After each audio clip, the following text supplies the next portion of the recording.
नमस्कार. मी अलकनंदा दुर्गे आपल्या सगळ्यांचं माझ्या चॅनलवर मनःपूर्वक स्वागत करीत आहे. इथे आपण ऐकणार आहोत श्रीमद वाल्मिकी रामायण बालकांड सर्ग 41. अंशुमान यज्ञ अश्व परत आणतो. रघुनंदना पुत्रांना जाऊन बरेच दिवस झाले असे पाहून सगर स्वतःच्या तेजाने तळपणाऱ्या आपल्या नातवाला म्हणाला, वत्सा, तू शूर आहेस, विद्वान आहे व पूर्वजांप्रमाणे तेजस्वी आहेस.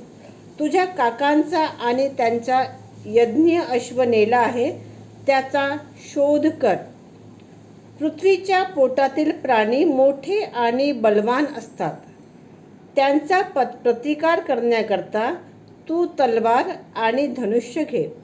वंदनीय आहेत त्यांना वंदन करून आणि विघ्न आणणाऱ्यांचा वध करून तू कृतकृत होऊन परत ये आणि माझा यज्ञ पूर्ण कर. महात्मा सगर असे म्हणाले तेव्हा शीघ्र पराक्रमी अंशुमान तलवार आणि धनुष्य घेऊन गेला.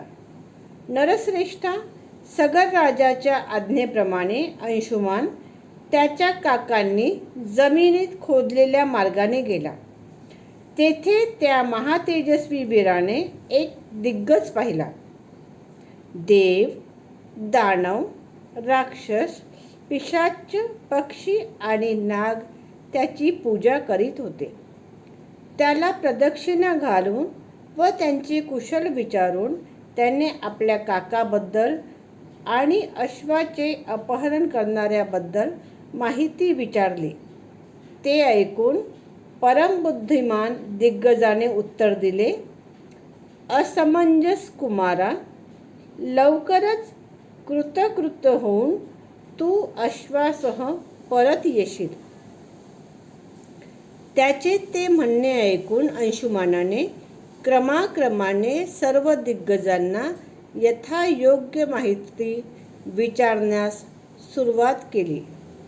वाक्याचे मर्म जाणणाऱ्या आणि बोलण्यात कुशल असलेल्या दिग्गजांनी त्यांचा आदर करून त्याला तू अश्वासह परत येशील असे सांगितले. त्यांचे ते म्हणणे ऐकून अंशुमान त्वरेने सगराचे 60,000 पुत्र जेथे भस्म होऊन पडले होते तेथे गेला. काका दग्ध झालेले पाहून अंशुमान फार दुःखी झाला व व्याकुळ होऊन रडू लागला. दुःख शोकात चूर असताना त्या पुरुषसिंहाने जवळच फिरत असलेला यज्ञ अश्व पाहिला. महातेजस्वी अंशुमान सगर राजाच्या पुत्रांना जलांजली देण्याकरता पाणी शोधू लागला, पण त्याला कोठेही जलाशय दिसले नाही. म्हणून त्याने दूरदृष्टीने पाहिले तेव्हा त्याला वायूप्रमाणे वेग असलेला सगरपुत्राचा मामा गरुड दिसला. महाबलवान गरुड अंशुमानाला म्हणाला, पुरुषसिंहा, शोक करू नकोस. राजपुत्राचा हा वध लोककल्याणाकरिता झाला आहे.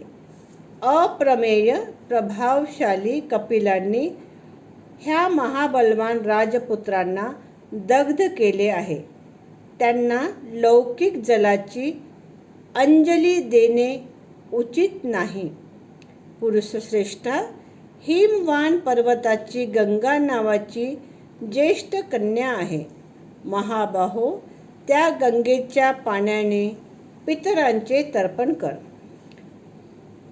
जेव्हा लोकपावनी गंगा ह्या भस्माच्या राशीवरून वाहत जाईल आणि लोकांना प्रिय असलेल्या गंगेच्या पाण्याने हे भस्म भिजेल, तेव्हा हे 60,000 पुत्र राजपुत्र स्वर्गलोकात जातील.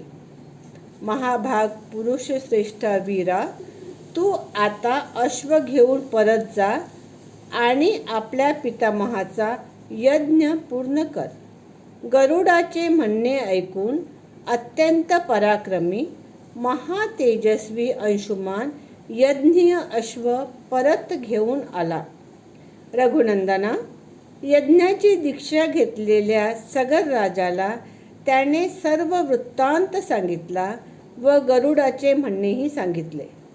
अंशुमानाकडून तो भयंकर समाचार ऐकल्यानंतर सगर राजाने वेदातील नियमाप्रमाणे यज्ञ यथाविधी पूर्ण केला. यज्ञ समाप्त झाल्यावर पृथ्वीपती महाराज सगर राजधानीला परत आला, परंतु गंगा कशी आणावी ह्याचा निश्चय तो करू शकला नाही. बराच दीर्घकाळ विचार करूनही गंगा आणण्यासंबंधी काही निश्चय न करता तो महान सगर राजा 30,000 वर्षे राज्य करून स्वर्गलोकाला गेला. हा सर्ग इथे संपत आहे. नमस्कार. आपल्या सगळ्यांना हा सर्ग आवडला असेल तर माझ्या चॅनलला सबस्क्राईब, शेअर आणि लाईक करा. पुन्हा भेटूया आपण ह्या रामायणाच्या पुढच्या भागात. तोपर्यंत राम राम.